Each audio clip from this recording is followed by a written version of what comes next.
Hello guys, ఏంటో ఈ wild cards first డేనే గొడవ పెట్టుకుంటున్నారు కదా. చాలా వైల్డ్గా ఉన్నారు. ఎక్సెప్ట్ గౌరవ్ గుప్తా, ఈ సో క్యూట్ రైట్. అక్కడ వరకే. నెక్స్ట్ వచ్చేసి దివ్య గురించి నాకు తెలిసినంత వరకు తనకైతే హింట్ వచ్చిందనే అనుకుంటున్నాను. ఎందుకంటే అప్పటి వరకు లేనిది బన్నీ గారు అన్నది ఇప్పుడు అన్నయ్యలా అనుకున్నాను, మీరు అలా అంటారని అనుకోలేదు, నేను మీ బాండ్స్ పెంచేసుకొని లేదంటే తెంపేసి తనుజని తీసేసి ఇలా అలా అని చెప్పి ఒక ఇష్యూ అయితే జరిగింది. దానికైతే ఇంకా ప్రొలాంగ్ అవుతూనే ఉంది కాన్వర్సేషన్. సో నాకైతే హింట్ వచ్చింది అనుకుంటున్నాను ఇప్పుడు అన్నయ్య అన్నయ్య అంటున్నా అని చెప్పి. సో ఈ కాన్వర్సేషన్ పక్కన పెట్టేస్తే దివ్యకి మాధురికి ఒక ఇన్సిడెంట్ జరిగింది నైట్. ఏం కర్రీస్ వండాలి ఏంటి అని చెప్పి డిస్కస్ చేసుకున్నారు. ఓకే, అయిపోయింది.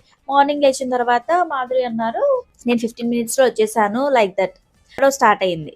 దివ్య అంది, లేదు నేను 2 hours నుంచి ఇక్కడ ఉన్నాను, మీరు ఎవరు రాలేదు, మీ అసిస్టెంట్స్ కూడా రాలేదు అని చెప్పి చెప్తుంది. యాక్చువల్గా